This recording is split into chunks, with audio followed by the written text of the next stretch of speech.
Entonces, en resumen, a ver, ¿cuál va a ser el síntoma más importante de la enfermedad metabólica? Trastorno de conciencia. Trastorno de conciencia. Trastorno de conciencia, ¿no? Y el trastorno de conciencia hay de dos tipos, ¿no? O sea, cuando hablamos de conciencia tenemos que ver dos aspectos: el estado de despertar y el contenido de la conciencia. Entonces, en el estado de despertar el paciente es somnoliento, estupor o coma o confuso. Y ese cuadro va a ser un cuadro agudo, o sea, de pocos días. Se instala gradualmente, no es que excepto los cuadros hipoglicémicos que se instale de un momento para otro. La hipoglicemia es un poco más rápida. La hipoglicemia generalmente es horas. En horas generalmente la hipoglicemia, nosotros son en días. O sea, es una enfermedad aguda, de inicio gradual en horas, raro en minutos, disculpen, en días, en horas la hipoglicemia, y el súbito es el hipoglicémico, un paro cardíaco súbito, donde destaca fundamentalmente el trastorno de conciencia. Y yo tengo que buscar en el examen ver si hay signos focales, si hay signos de tronco cerebral, si hay signos meningios o signos motores bilaterales o evidencia de enfermedad sistémica. Y con eso hago mi diagnóstico. Y plantear mi diagnóstico, tengo que saber que en el tratamiento debo, como objetivo, evitar mayor daño. ¿Y cómo evito mayor daño? Adecuada vía aérea, adecuado nivel de circulación, y le pongo tiamina ahí, destroza. Y ahí hago el tratamiento específico. Eso es lo sencillo. O sea, eso es todo lo que usted tiene. Ahora vamos a ver lo que es afasias.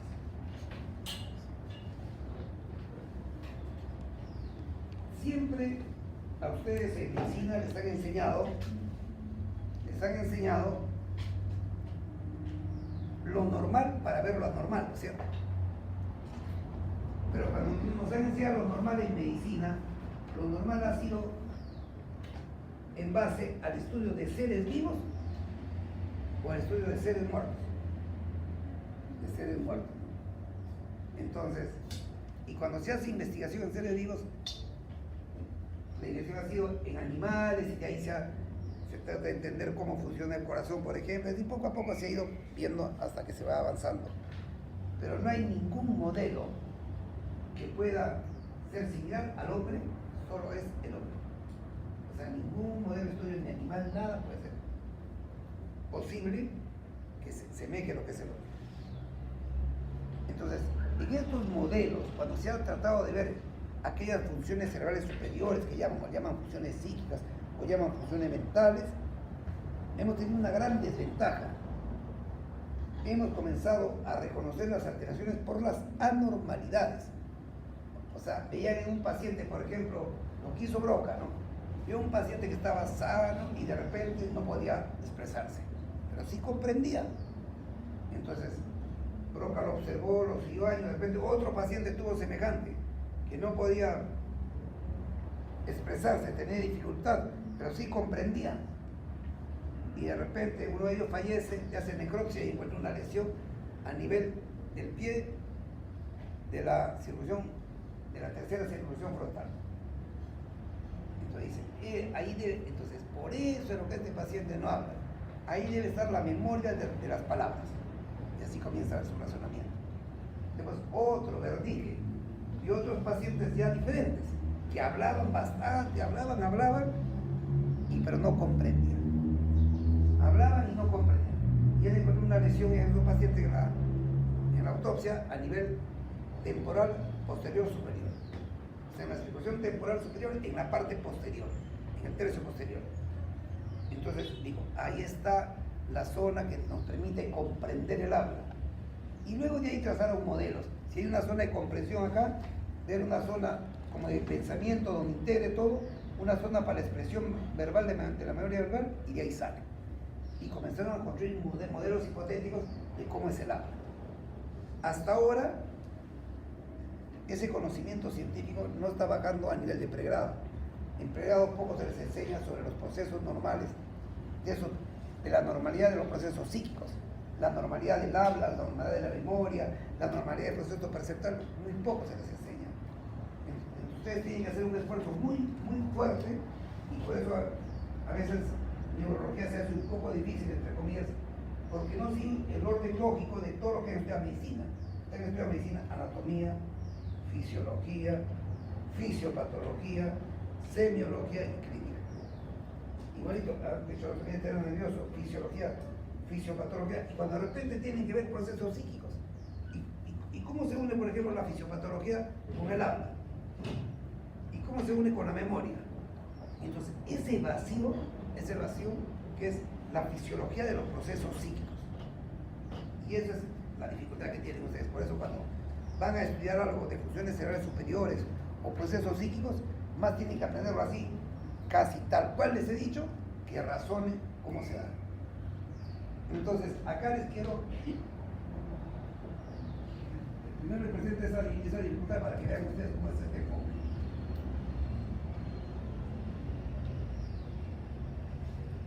Todo sistema vivo se comunica.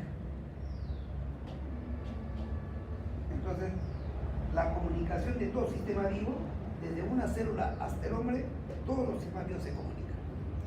¿Cómo se comunica, por ejemplo, la hipófisis con el ovario? ¿A través de qué se comunica la hipófisis con el ovario?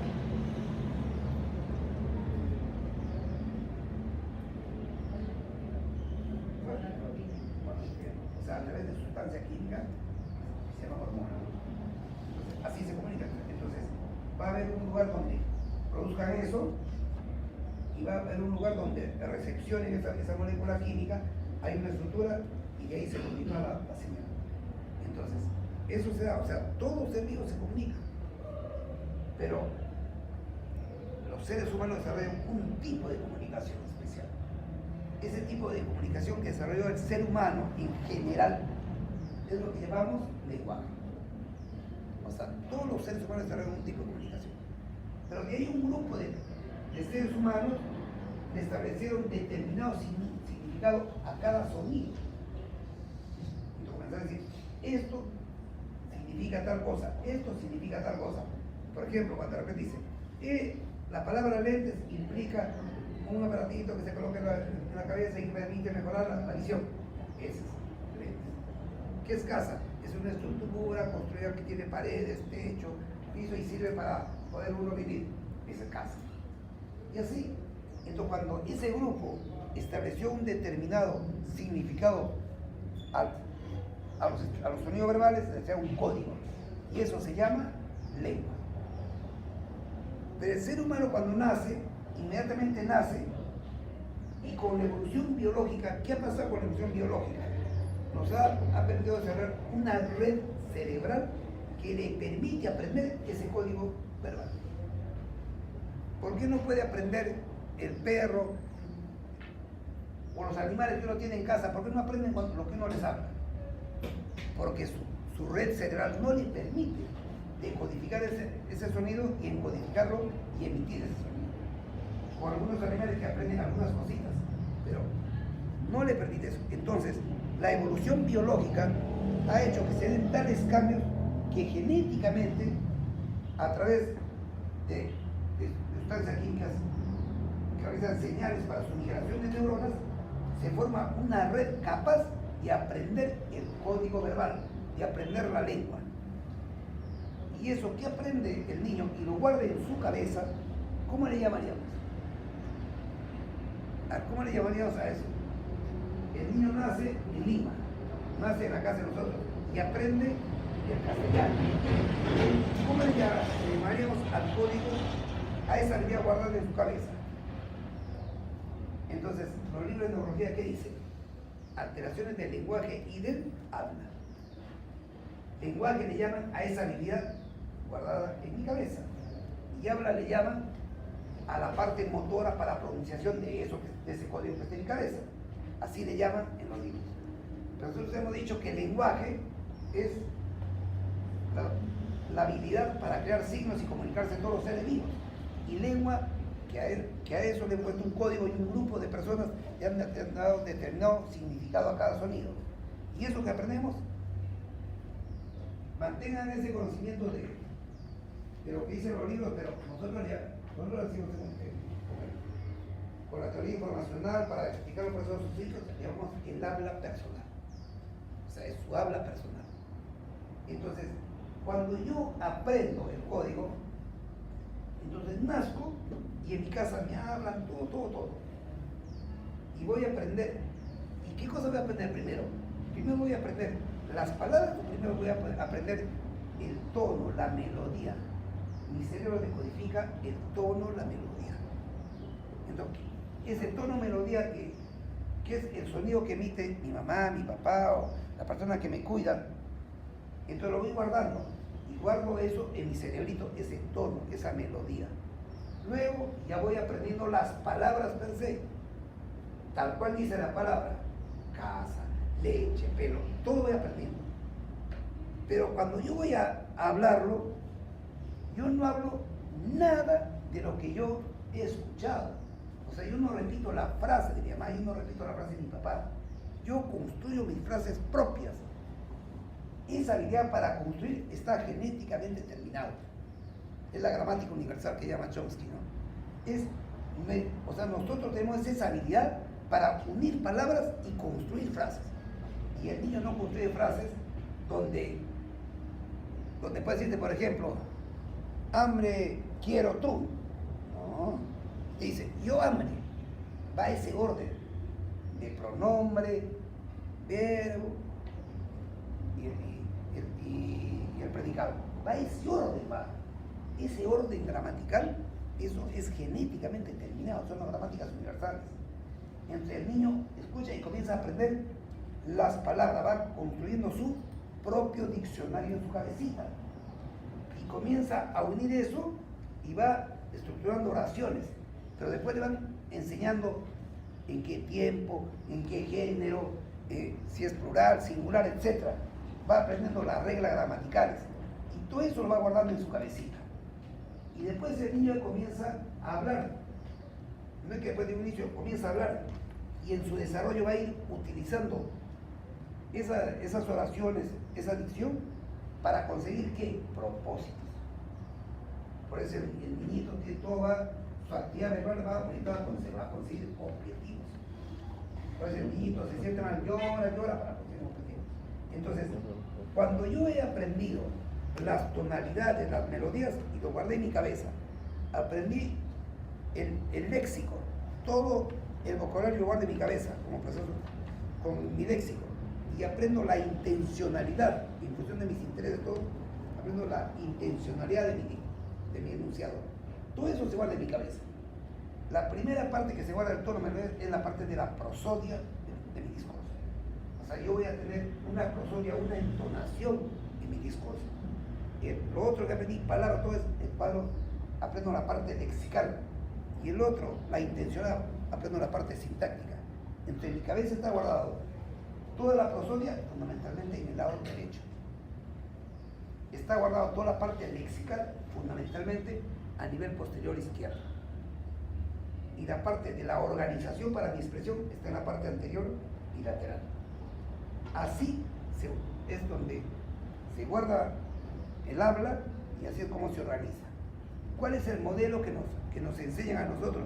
Es el lado izquierdo, el área temporal posterior para comprensión del habla, el área parietal para aspectos semánticos, el área frontal, el área premotora del habla para organización de la oración y el área de Broca para ejecución del habla.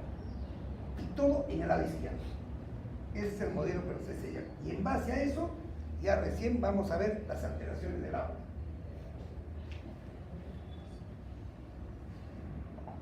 Acá hay un poco de historia de la fascia. Fascia, palabra A, falta, palabras. Este es un concepto. ¿Qué es la fascia? Es un estado patológico que consiste en la pérdida completa o incompleta de la facultad de la palabra, con conservación de la inteligencia y el integridad del órgano de la fonación. O sea, yo puedo emitir sonidos, yo puedo comprender la situación, puedo ubicarme acá, puedo hacer cosas que demuestren que me doy cuenta de la situación, pero que no puedo utilizar la palabra en su significado adecuado. La fascia es un trastorno del lenguaje que puede afectar tanto su componente expresivo como su componente comprensivo, que resulta en una lesión en algunas áreas corticales del lenguaje o en la ruta de asociación cerebral, si tiene lugar una vez que el lenguaje ha sido adquirido. De este concepto último, ¿qué cosa tengo que entender? Un requisito de que el lenguaje haya sido adquirido. ¿Qué pasa si yo en el desarrollo del lenguaje no adquiere el lenguaje adecuadamente. A eso le llaman disfasia. También le llaman afasia infantil. Pero nosotros usamos el término disfasia, ¿no? Pero también aparte le llaman afasia infantil. O sea, es que la habilidad del habla no se logra adecuadamente. Ya logrado adecuadamente mi habilidad del habla, cualquier enfermedad que le provoque una lesión en el cerebro y que altere esa habilidad, a eso se llama afasia. Muy bien. Y siempre tienen que tener en cuenta la parte anterior del cerebro, la parte que tiene que ver con la parte expresiva del habla, y la parte posterior con la parte de comprensión del habla. Entonces, cuando yo hago una afasia posterior, ¿qué cosa va a predominar? Alteraciones de la comprensión. Y cuando yo digo que es una afasia anterior, ¿qué va a predominar? Problemas expresivos.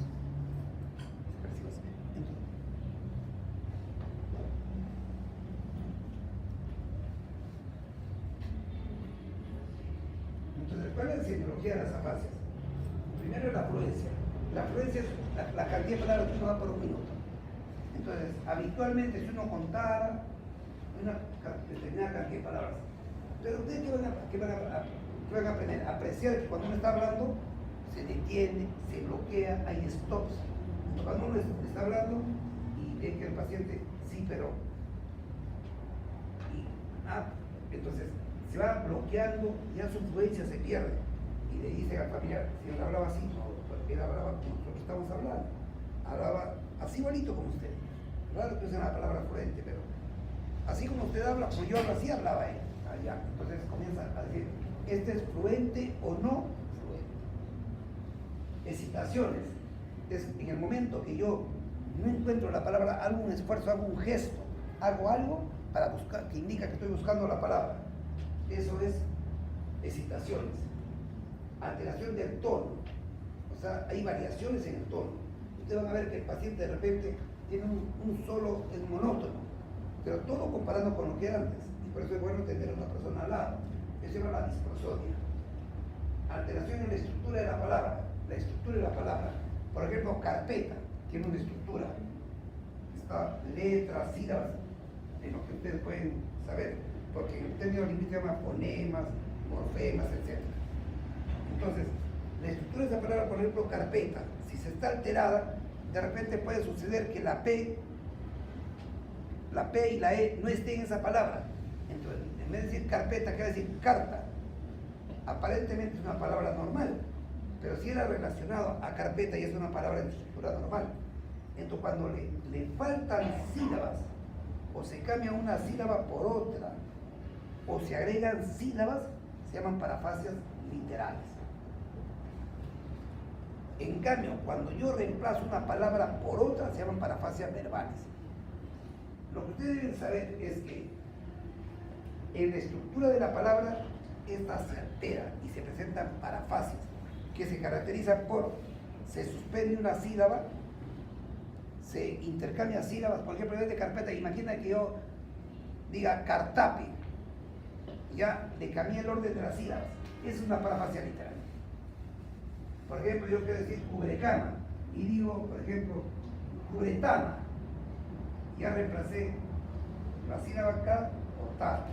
Otra parafasia. Pero si yo quiero decir cubrecama y en vez de decir cubrecama digo mantel, estoy reemplazando una palabra por otra, es una parafasia verbal. Pero yo lo que les pido, por favor, es que ustedes sepan reconocer parafasias. O sea, no tanto se preocupen de saber si es literal, etc. No. Reconozcan parafasias. ¿Y qué es una parafasia? Es una palabra que en su estructura está alterada porque omite una sílaba, invirtió sílabas, agregó sílabas o cambia una palabra por otra. Esa es parafasias. ¿Por qué? Porque no existe afasia sin parafasias. Es prácticamente caso rarísimo, pero las afasias de conducción son otro tipo, pero siempre piensen que una afasia se caracteriza por tener parafasias. Alteración en la estructura sintáctica de la oración. O sea, la oración tiene un orden. Ese orden se altera. Yo quiero ir a jugar. De repente se altera. ¿De qué manera? Ya no hay conjunciones. Yo quiero jugar. O si no, yo voy a comprar pan, yo comprar pan, por ejemplo eso. Entonces es bien clarísimo. Entonces, ¿qué pasó con esa oración? Es muy diferente a que yo le diga, yo voy a comprar pan y les diga ahora, yo comprar a pan voy. O sea, están todas las palabras, pero el orden está alterado.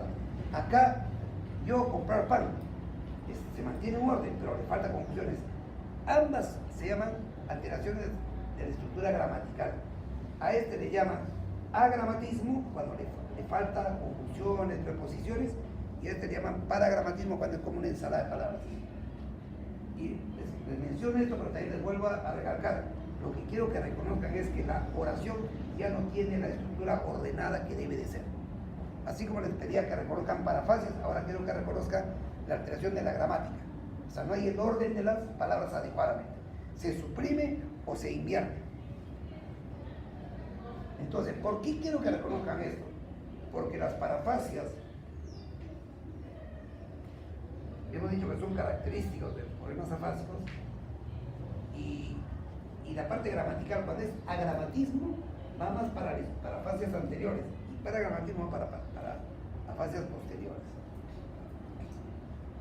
Mutismo es cuando el paciente no habla, así es simple, no habla. Mudo. Y jergafasia, cuando tiene una cantidad de parafasias, puede haber una parafasia que al final sea una palabra que no pertenece al idioma. Ahí vamos a suponer. Por ejemplo, si yo les digo,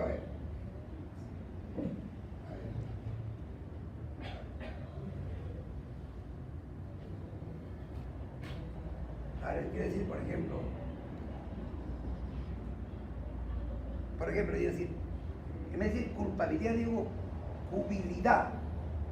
Esa es una palabra castellana, esa no es una palabra castellana.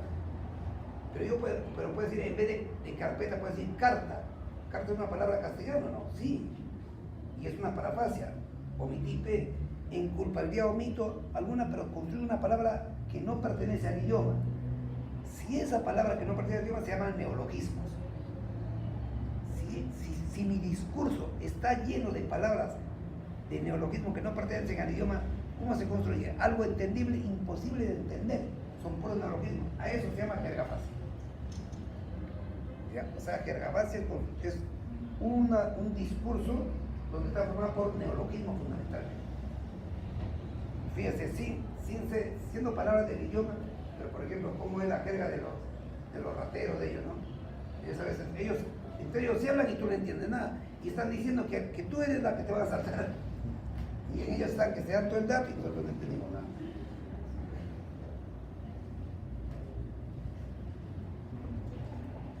Otro, la alteración en la repetición de las palabras. O sea, ya eso sí es un resultado del examen. Yo le pediría, a ver, por favor, le diría, a ver, repite casa. Casa. Niño. Niño. Pelota. Pelota. Ahora tú dime palabra para yo repetir. Árbol. Ato. Carpeta. Cara. Examen. Ese, por ejemplo, la dificultad para repetir palabras. O sea, no puedo repetir. Entonces son alteraciones de la repetición de palabras. Entonces no. Y siempre es bueno darle bien monosílabos o palabras de dos sílabas. No es mucho. Por ejemplo, repite sol. Mesa. Niño. O sea, palabras de una o dos sílabas. Entonces ahí vamos a ver. Entonces va a haber un grupo que repite y otro grupo que no repite. Alteración en la nominación verbal. Se le pregunta a la persona, a ver, señor, por favor, ¿cómo se llama esto? Le dices. O ¿cómo se llama esto? O le sacas, ¿cómo se llama esta parte? O tu lento, todo esto. Si está él cogiendo, señor, ¿cómo se llama esto? Le dices. O sea, es totalmente sencillo. Entonces es nominación. Disfrutar para comprender órdenes simples. Órdenes que solo implican una sola orden. Levante su mano, cierre los ojos, saque la lengua. Acostúmbrense a dar siempre un número de órdenes, 3 o 5, perdón. Siempre dan eso. Y cuando apuntan dice, comprendió 1 de 3, 2 de 3 o 0 de 3. Acostúmbrense a dar un número determinado. Órdenes complejas, son órdenes que implican ya más de una orden. Por ejemplo, señor, levante su mano después de abrir la boca. O señor, cójase el hombro derecho y después la rodilla izquierda. O sea, ese tipo de órdenes son las órdenes complejas. tenía que se va a dar 3. Alteraciones en la comprensión de la lectura. Eso es bueno y de hacer los dos juntos cuando tú tienes en tu material de evaluación, por ejemplo, dice, señor, por favor, ¿podría escribir su dirección? O señor, ¿podría poner el nombre de la familia de usted? Él lee y comienza a poner. Es comprensión y escritura. Generalmente el paciente con problemas afásicos tiene dificultad para comprender lectura, pero sobre todo en su escritura se ve lo que escucha en su dicción. O sea, la parafrases que ve, igualito va a escribir. Entonces, con esos datos semiológicos ya uno muy bien ya ha hecho un análisis y puede armar la clasificación diagnóstica. Ahí está todo lo que se ha hablado. Ahora, en el examen, y he hecho la historia, todo, en el examen, tengo que seguir este orden. Habla espontáneo, uno le dice, señor, cuénteme a qué se dedica. Él te va a hablar espontáneamente, todo, y ahí vas escuchando, apuntas una parafasia, de repente alguna alteración gramatical la apuntas, vas viendo su fluencia, vas escuchando su prosodia, todo con detalle. Eso, el diálogo, para que tal se comprende. Luego de eso, la repetición, lo que hemos hecho, repetir palabras, nominación de objetos, comprensión de órdenes, lo que hemos visto, lectura y escritura, eso es lo que se hace. Tenemos clase de las 4:20, ¿no?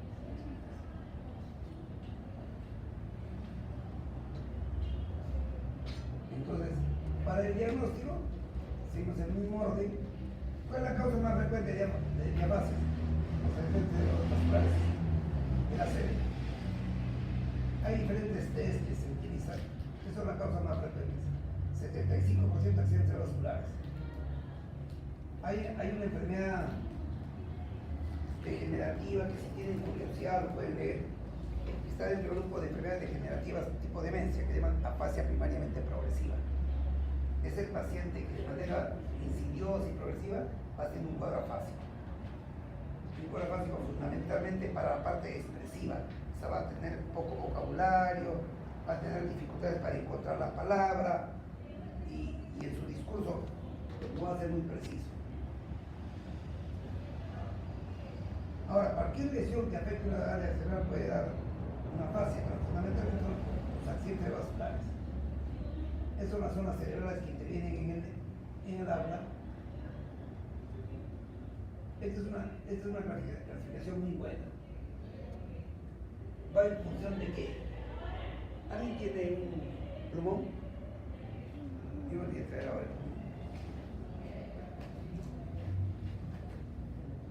No hay. Entonces, ya imagínense mi cerebro. ¿Ya? Entonces, mi cerebro, se imagina, y acá está la cisura de Silvio. Aquí está el lóbulo frontal y aquí está el lóbulo temporal, la parte posterior, y acá el lóbulo parietal.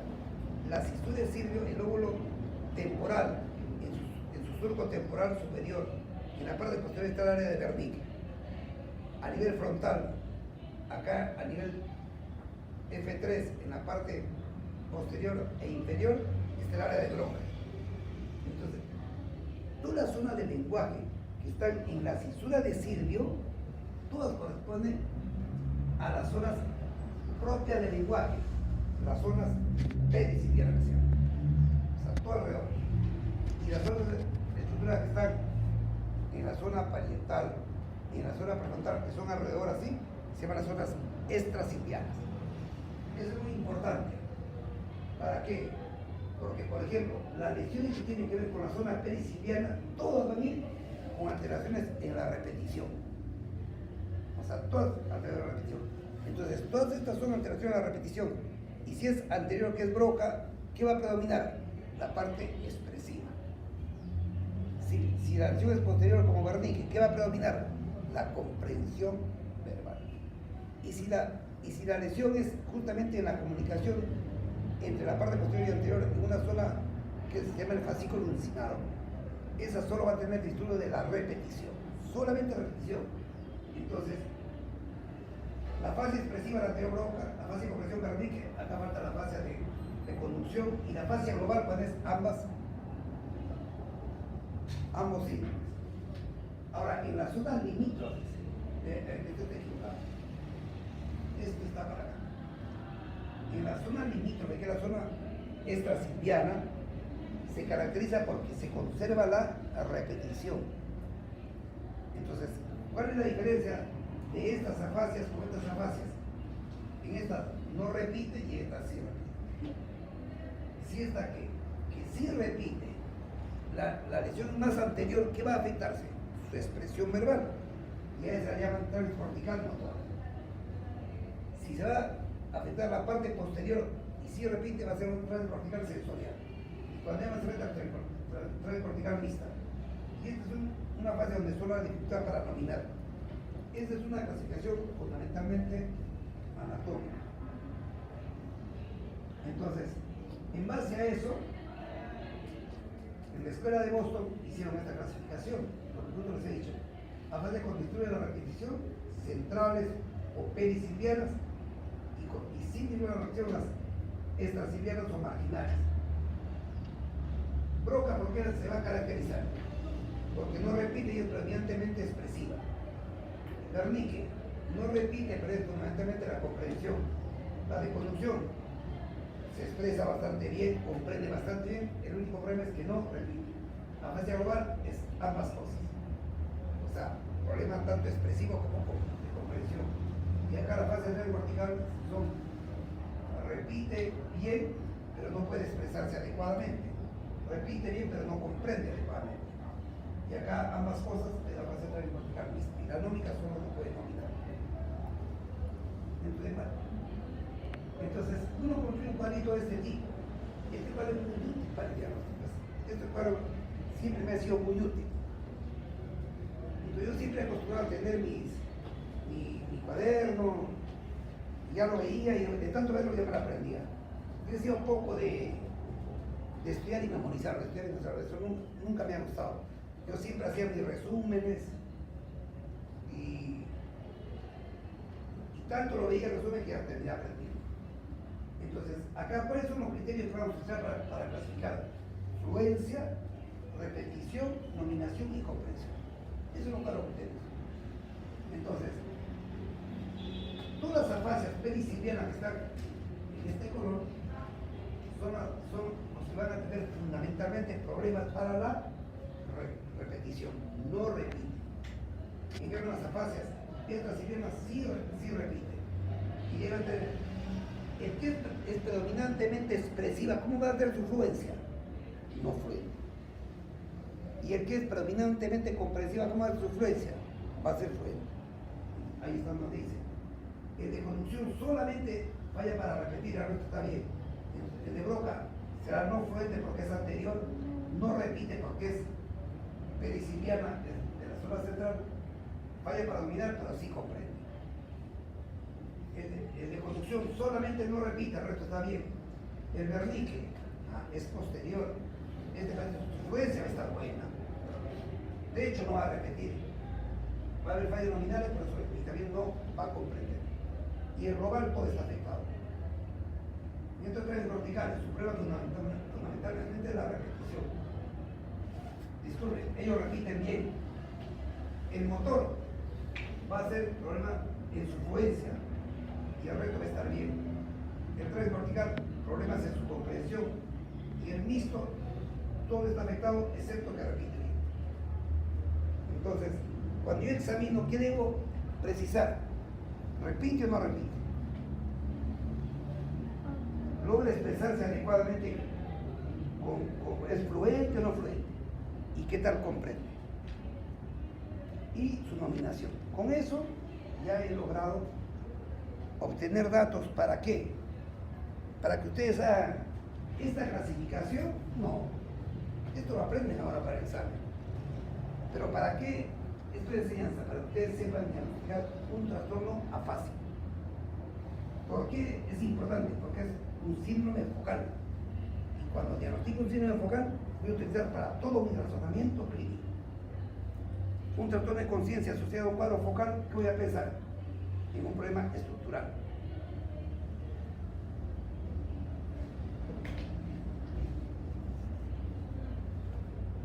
Ahí están las lesiones, donde se encuentran. Esta es clasificación semejante a lo que les he dicho, pero acá ya es más anatómica, pero es totalmente igual. Ahí hay una foto para que vean ustedes. Y acá hay lo que les he dejado ya todo lo que está. La metodología diagnóstica, el examen. Repite o no repite, comprende, se expresa y sale el nombre. Es el orden y en base al examen. Hago ustedes de repetición. ¿Sí o no? Comprensión, veo cómo está. Su expresión, veo cómo está y tipifico la fase. Ese cuadro es muy útil para el diagnóstico. Y ahí hay todas las correlaciones que les digo a ustedes. Con cada uno de sus características. De todos ellos. Ya los veo ustedes cuando se hacen manejar, funcionar, etc. Yo creo que ahí tienen todo esto. No sé si quieren preguntarme algo. Ahí le dejo todo con detalle. Mira, esto por ejemplo es un estudio importantísimo que se llama sobre todo las aprosodias.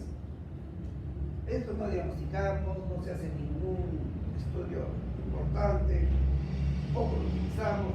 Esto es lesión en el hemisferio derecho, igual como han visto ustedes. Y en este igualito se hace, repite o no repite, comprende o no comprende una entonación, se expresa o no, todo semejante, pero para el lado derecho. Ya estos son modelos que le dejo por si acaso, si quieren ver en algún momento, ya veo, pero este es el modelo dominante, estoy en la izquierda, ¿se dan cuenta?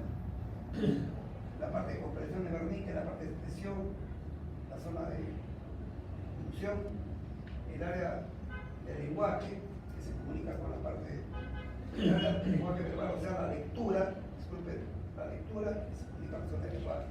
Ese es el modelo dominante. Pero frente a ese modelo dominante, se encuentra este detalle.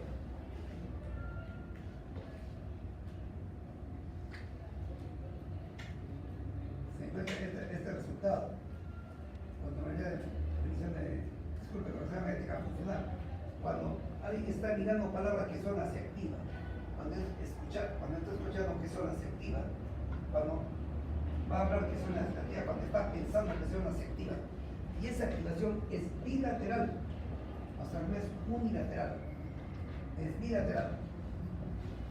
Entonces, ese modelo que les he presentado es insuficiente, pero era acorde a los estudios de esa época, que eran estudios anátomo-patológicos. Ahora son estudios de actividad fisiológica durante la actividad psíquica, y eso solo se puede hacer en el ser humano. Entonces necesitamos replantear un modelo.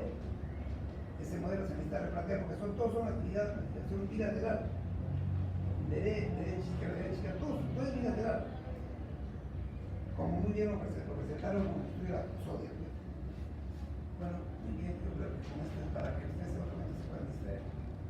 Para que vean cuánto ha avanzado la neurología. Entonces, para que ustedes puedan ser resulta igual que termino mi clase con ustedes en este ciclo, yo les pido un favor. Primero, siempre restringirán la recomendación los que hacen un sacrificio y veten a clases. Nos hemos propuesto, ¿quiénes son los de Revalía Tejano? Levanten su mano. ¿Qué otra sede hay? ¿Qué otra sede hay acá? ¿De dónde eres? Policía. Policía. Hipólito, ¿quién es? Bueno. Bueno, para todos ustedes les digo, ustedes primero